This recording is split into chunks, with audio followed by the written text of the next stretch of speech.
Hello and welcome. स्वागत है आप सभी का महिंद्रा का ऑफिशियल यूट्यूब चैनल पे। आज हम डिस्कस करने वाले हैं क्रिप्टो करेंसी के बारे में। जी हाँ, बिल्कुल। आज का जो डिस्कशन है वो क्रिप्टो करेंसी बिल के बारे में है। नाम में क्रिप्टो करेंसी बिल है, दैट सिंपली मीन्स कि गवर्नमेंट ऑफ इंडिया ये डिसाइड कर चुकी है कि हमारे यहाँ जो क्रिप्टो करेंसी यानी कि जो वर्चुअल करेंसी है इसे लीगल टेंडर दिया जाएगा। काफ़ी सुर्खियों में रहा है इन कई सालों में क्रिप्टो करेंसी। चाहे वो हम फॉरेन कंट्री को लेकर के सुने कि फॉरेन कंट्री में क्रिप्टो करेंसी को लीगल टेंडर दिया गया हो, या क्रिप्टो करेंसीज को लेकर के जो भी इकोनॉमी के और इन्वायरमेंट के प्रोस्पेक्ट्स हमारे सामने आए कि इन्वायरमेंट को काफ़ी लॉस लॉस होता है क्रिप्टो करेंसी की माइनिंग से। तो इस तरह के काफ़ी न्यूज़ को जानने के बाद हम आज डिस्कस करने वाले हैं गवर्नमेंट का स्टैंड, क्योंकि गवर्नमेंट ये डिसाइड कर चुकी है कि आगामी पार्लियामेंट्री सेशन में वो क्रिप्टो करेंसी बिल पास करने वाले हैं। क्रिप्टो करेंसी बिल के लिए ड्राफ्टिंग का प्रोसेस भी स्टार्ट हो चुका है। और सबसे पहला कदम जो गवर्नमेंट ऑफ इंडिया के द्वारा उठाया जा रहा है वो क्या है? बैन करना सारे प्राइवेट प्लेयर्स को। बिकॉज जब गवर्नमेंट डिसाइड कर चुकी है कि खुद का एक क्रिप्टो करेंसी होगा, वैसे किस तरह के होंगे, क्या जो है पॉलिसीज़ के अंदर है, ये भी पब्लिक डोमेन में नहीं आया है, डिस्कशन करेंगे।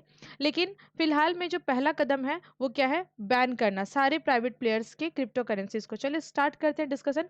तो सबसे पहले तो हमें ये जान लेना है कि हमारी गवर्नमेंट जो 2021 के इस सेशन में, विंटर सेशन में, पार्लियामेंट के विंटर सेशन में इस बिल को इंट्रोड्यूस करने जा रही है। बिल का नाम क्या होगा? Crypto currency and regulation of official digital currency. ठीक है, तो ये डिजिटल करेंसी है। तो सबसे पहली चीज़ तो हम ये जान ले कि गवर्नमेंट का एम क्या है, गवर्नमेंट का मोटो क्या है, गवर्नमेंट का एजेंडा क्या है। देखो, सबसे पहली बात तो ये आप जान लीजिए कि हम डिजिटल इकोनॉमी की तरफ आगे बढ़ रहे हैं। डिजिटल इकोनॉमी और technology based, high technology based ये डिजिटल इकोनॉमी की आधारशिला रखी जाएगी अगर हम लीगल टेंडर देते हैं क्रिप्टो करेंसी को। सेकेंडली, बैंकिंग सेक्टर में भी एक तरह का इवोल्यूशन आएगा। कैसे? क्योंकि ये एक फिनटेक का एडवांस टेक्नोलॉजी लेबल, ये एक फिनटेक है, तो ये फिनटेक की दुनिया में भी एक नया, हम कह सकते हैं कि मोड़ आएगा अगर ये जो है हमारे इंडिया में पूरी तरह से ऑफिशियली इसे इम्प्लीमेंट कर दिया जाए। तो सबसे पहले की प्रोविज़न की बात कर लेते हैं। देखो, वैसे तो मैं आपको सबसे पहले इम्पॉर्टेंट बात बता दूं, की प्रोविज़न तो हम डिस्कस करने वाले हैं, लेकिन अभी किसी भी तरह का बिल को लेकर के कोई भी जो इंफॉर्मेशन है वो पब्लिक डोमेन में नहीं डाला गया है, ना ही तो किसी भी प्राइवेट डोमेन में, पब्लिक डोमेन में नहीं डाला गया गवर्नमेंट के थ्रू। तो दैट सिंपली मीन्स कि जो प्रोविजंस होंगे वो नॉर्मल एक्सपेक्टेड हैं, जो कि जिनके बारे में हमेशा पार्लियामेंट्रियन जो है वो चर्चा करते हैं, उसी के आधार पे है। तो सबसे पहली बात तो यही की गई है कि बिल को जो है क्या किया जाएगा? रेगुलेट किया जाएगा। और एक जो है फैसिलिटी दी जाएगी, एक फ्रेमवर्क तैयार किया जाएगा। किस लिए? भाई, क्रिएशन के लिए। नई जो ऑफिशियल डिजिटल करेंसी आने वाली है, इसका मतलब आप समझ रहे हो? इसका मतलब सिंपल है कि हमारी आरबीआई जो अभी तक पैसा, करेंसी, नोट्स जो होते हैं उसे क्या करती है? लीगल टेंडर देती है और प्रिंट और मिंटिंग का काम चलता है, राइट? उसी तरह से गवर्नमेंट ऑफ इंडिया अगर ये बिल पास कर देती है तो हमारी आरबीआई के पास ये पावर हो जाएगा कि क्रिप्टो करेंसी वो लॉन्च करेंगी, मतलब ऑफिशियल क्रिप्टो करेंसी होगी, राइट?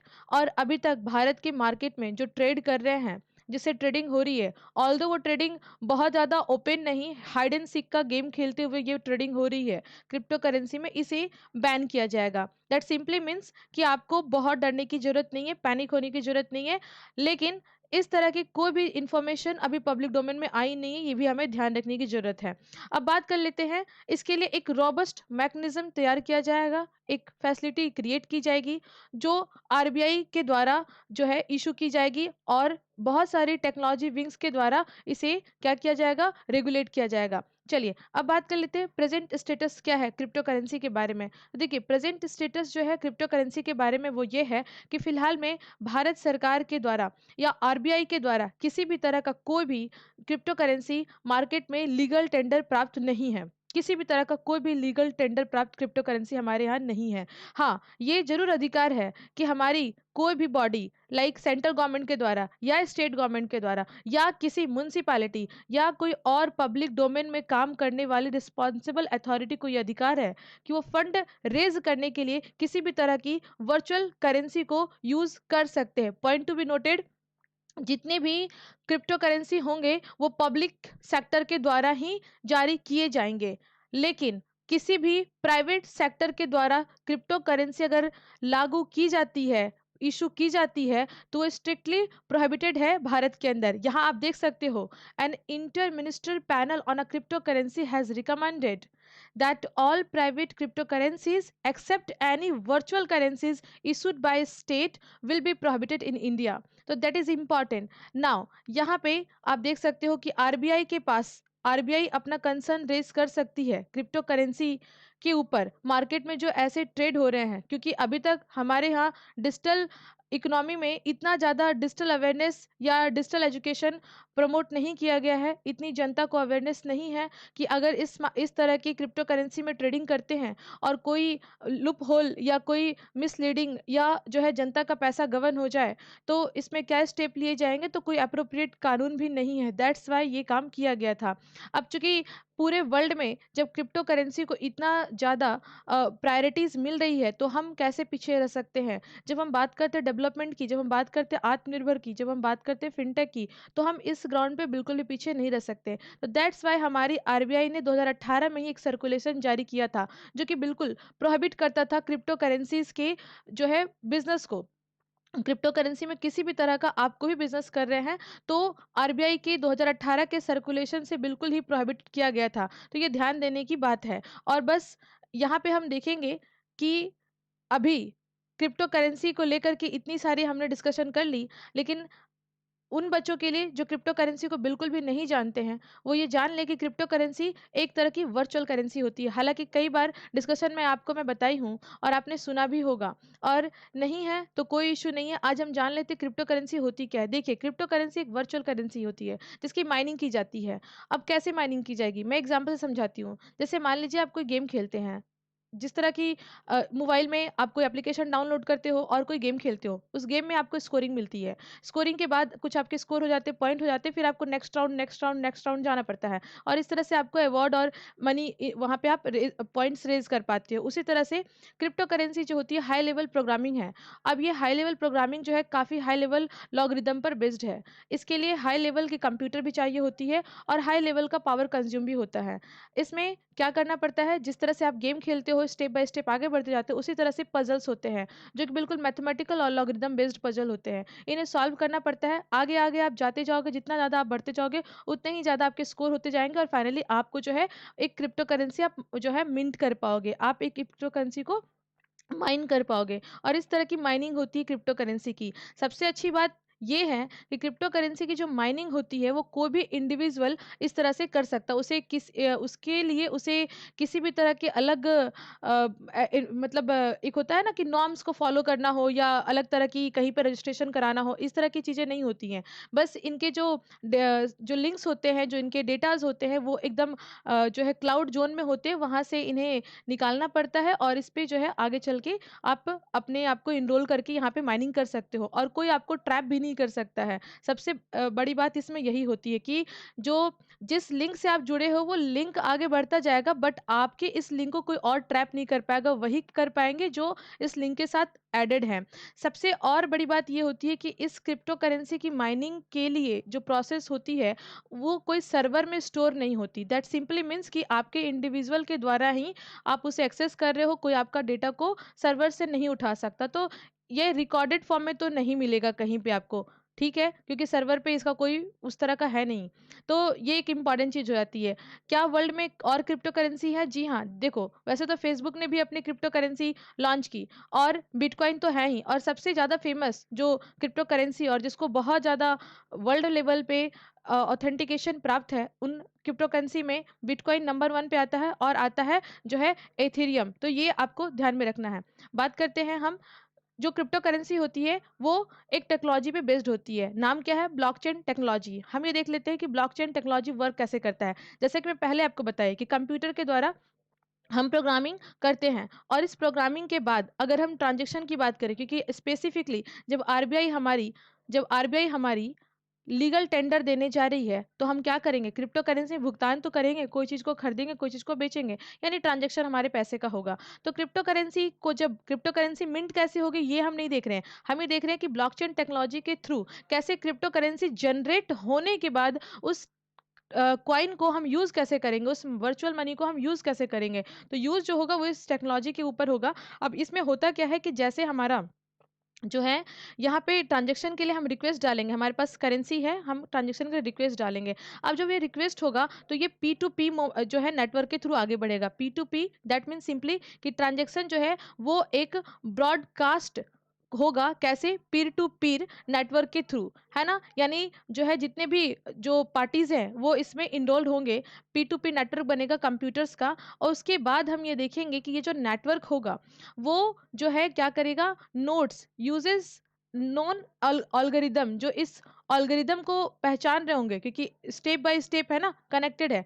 तो एक नेटवर्क के बाद दूसरे नेटवर्क में जब ये जाएगा तो एल्गोरिदम आपस में कनेक्टेड होना चाहिए। ठीक है? मतलब ऐसा नहीं कि जो है वो एकदम लिंक से हटके हो, तो ये फिर हमारा ट्रांजेक्शन हो नहीं पाएगा। तो सेम लॉगरिदम होना चाहिए, आगे बढ़ेगा प्रोसेस यूजर के पास से, यूजर का स्टेटस आगे चल के वेरीफाई किया जाएगा कि हाँ वेरीफाई हो रहा है या नहीं। तो बिल्कुल यहाँ पे यूजर का स्टेटस जो होगा वो वेरीफाई होगा।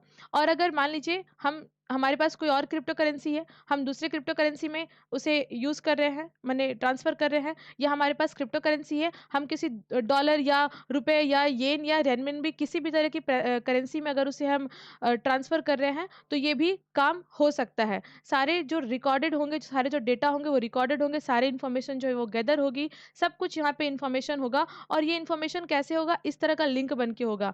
ये जो है ट्रांज़ैक्शन जो है ऐसे कंबाइन होगा, मतलब आप यहाँ पे लूप होल नहीं क्रिएट कर सकते, मतलब सारे के सारे ट्रांज़ैक्शन जो होंगे एक दूसरे से लिंक होंगे।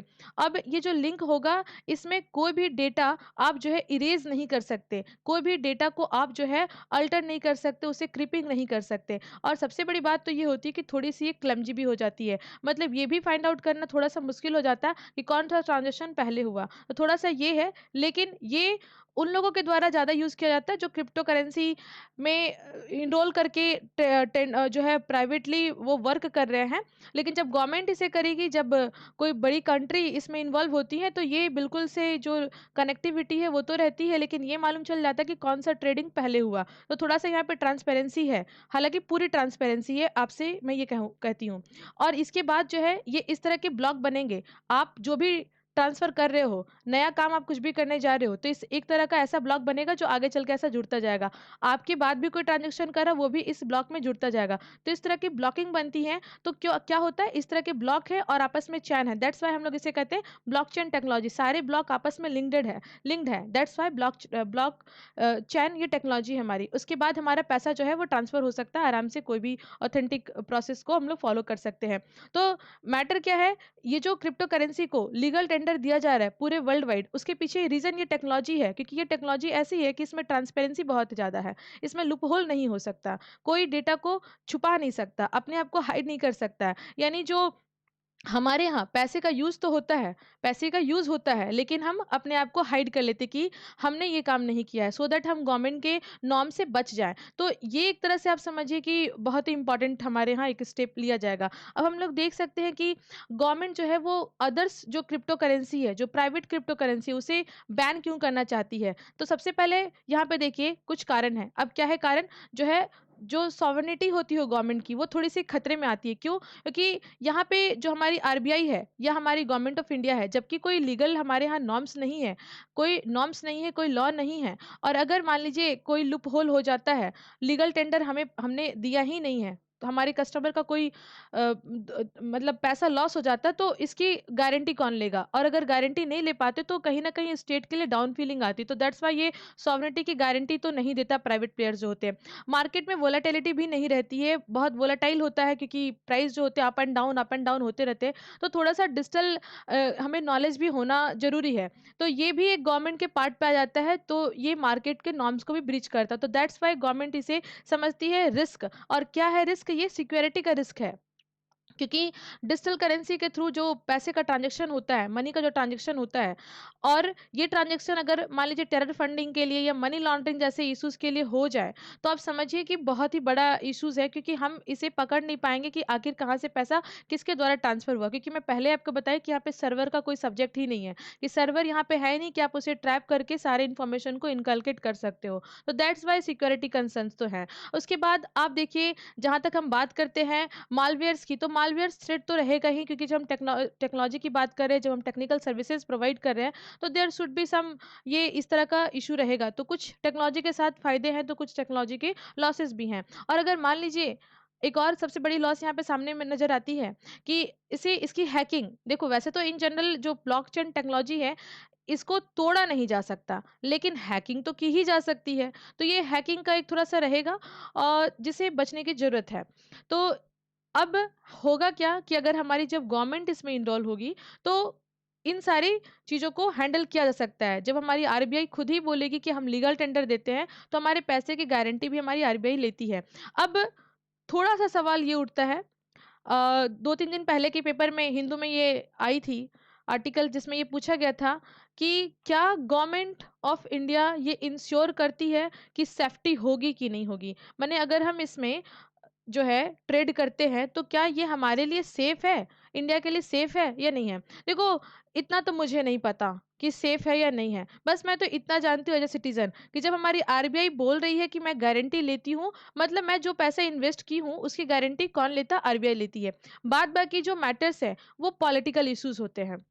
जहाँ पे आप कुछ भी स्टेप लेने जाओगे, कोई भी बिल लाओगे, कोई भी नॉर्म्स लाओगे, तो प्रेशर ग्रुप एक्टिव हो ही जाते हैं, वो कुछ ना कुछ काम करते ही हैं। इसलिए मैं ये बोल रही हूँ कि मुझे नहीं पता, क्योंकि गवर्नमेंट ऑफ इंडिया जब आपकी रिस्पॉन्सिबिलिटी ले रही है, जब आरबीआई कह रही है कि मैं आपको एश्योरिटी दे रहा हूँ या दे रही हूँ, दैट सिंपली मीन्स कि आप सिक्योर हो।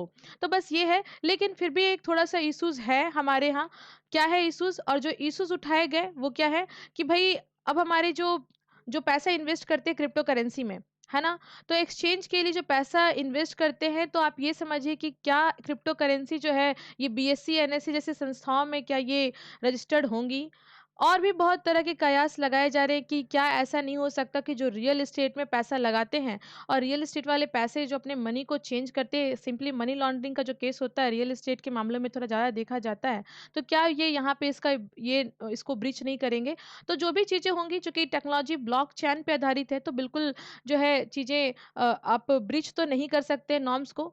अभी आप ब्रीच कर पा रहे हो, या अभी आप कोई लूप होल क्रिएट कर पा रहे हो, क्योंकि आप प्राइवेट विंग्स के थ्रू आगे बढ़ रहे हो, राइट? गवर्नमेंट आपके ऊपर कमांड नहीं कर पा रही है। लेकिन जब गवर्नमेंट सारे प्राइवेट प्लेयर्स को बैन ही कर देगी और लीगल टेंडर के साथ अपनी वर्चुअल करेंसी लॉन्च करेगी, तो जिनको भी लगेगा कि हाँ, हमें लीगल करेंसी यूज करनी चाहिए, जो कि गवर्नमेंट ऑफ इंडिया की वर्चुअल करेंसी है, वो उसके थ्रू इनरोल करेंगे। तो जब इनरोल करेंगे, तो वो अल्टर तो नहीं कर सकते, वो किसी पॉइंट पे अपने ट्रांजेक्शन को छुपा नहीं सकते, क्योंकि ये ब्लॉकचेन पे आधारित है। तो this is all about the crypto currency. अगर क्रिप्टो करेंसी हमारे यहाँ लीगल टेंडर्स होते हैं, तो क्या कयास लगाए जाते हैं कि कैसे हमारी जैसी इकोनॉमी के लिए ये सेफ है या नहीं है, या हम इसके लिए जो है अभी कैपेबल है या नहीं है, क्या हम इतने डिजिटल फ्रेंडली है या नहीं है, क्या हमारी टेक्नोलॉजी इतनी साउंड है या नहीं है, या हमारी जनता अभी अभी तक इसके लिए रेडी है या नहीं है। तो ये सब सारे के सारे पॉइंट्स हमने डिस्कशन किए आपके साथ इस छोटे से एपिसोड में। और ऐसे ही इंपॉर्टेंट इन्फॉर्मेशन को जानने के लिए जुड़िए हमारे ऑफिशियल यूट्यूब चैनल पे। और अगर नहीं किया है सब्सक्राइब, तो काइंडली डू दैट। और वीडियो अच्छा लगा होगा तो do like, share and comment. Thank you, thanks for watching.